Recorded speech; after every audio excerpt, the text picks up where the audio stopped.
Maaga na nga pala namin naikabit ang aming tent sa Freedom Park. Syempre, pagkatapos ko nga pala guys maikabit ang aming tent, nihatid ko na nga pala ulit ang aking mga anak. Kasama ko nga pala guys, nagatid si Maring Abno sa dalawang bata. Bumili na nga rin si Maring Abno ng pandikarne at dito na kami nagumagahan ng pares kay Kabayan. Bandang tanghali nga pala guys, bumili na kami ng mga kailangan naming gamit dahil yung iba naming gamit sira na nga pala. Yung strainer namin guys nasira na, kaya yung pinili namin yung medyo malaki na. Panghuli ng ano? Panghuli sa'yo? Panghuli sa'yo. Panghuli sa'yo, yun yung wrap.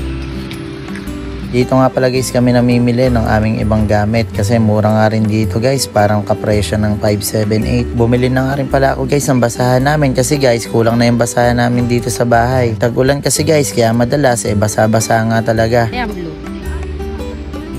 Okay na to. Okay na boss. Parang pillow. Boss? Ito na lang. Huwag yan boss.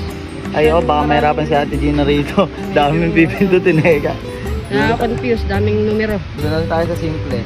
Guys, bumili na nga rin pala kami ng calculator. Para hindi na kami guys nahihirapan mag-compute kung magkano yung aming sisingilin sa mga bumibili. Maya lang guys, nagbayad na nga pala kami guys dito sa counter. Medyo nangawit na nga pala ako sa sobrang tagal ko nakatayo. Pag matagal ako kasi guys nakatayo, nananakit talaga agad yung binti ko Buti na lang sabi nung bantayin dito okay lang naman daw maupo doon. Bumalik na nga rin pala guys kami agad dito sa pwesto. Tapos dinalaw pa tayo ng kaibigan natin. Pag ninegosyo guys, ang kalaban talaga ng lahat yung panahon. Lalo na guys ngayon maulan. Speaking of ulan, umuulan na kagandahan si Dabsy. Ayun So guys, balik tayo. Ito nga pala yan guys. Kung walang struggle, walang improvement. Mga nararanasan mo ngayon sinusubok ka lang to be a better you. Humihirap lalo bago makarating sa next level. Buhay parang isang laro. Kailangan mo lang palagi galingan. Tandaan mo yan. Yun naman guys, nakakapagod dumiskarte pero nakakagana pag nakita mo na yung resulta. Kaya kung kaya nila, kaya rin natin. Tamang paghawak ng pera at sipag lang. Asenso din tayo. Sa Kabanatuan, may tinda na patok. Team Abno ang pangalan, siomai na malupit. Jumbo kong jumbo, mais on fire pa.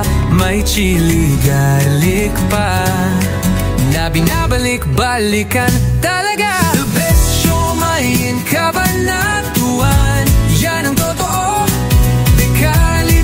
At laging bago ang tinda, di ka mabibigo. Nung papagabi na nga guys, dumating nga pala magkakaibigan na to sobrang iingay, sobrang saya namin dito guys sa may pwesto. Yung magkaroon kayo guys sa mga ganong customer na sobrang kalog, sobrang saya nakakawala ng pagod talaga yun. Guys, yung mga bibili nga pala sa amin ganyan guys, hanapin nyo nga lang pala guys yung malaking tore. Yung kulay nga pala guys ang tent namin dalawang dark green. Bago nga pala guys mag 10 AM nakabukas na nga pala kami dito. Maraming salamat nga pala guys sa mga nagiging customer namin kahit maulan nakaka-sold out kami. Maraming salamat nga pala guys sa panunood. Hanggang dito na lang. God bless you all.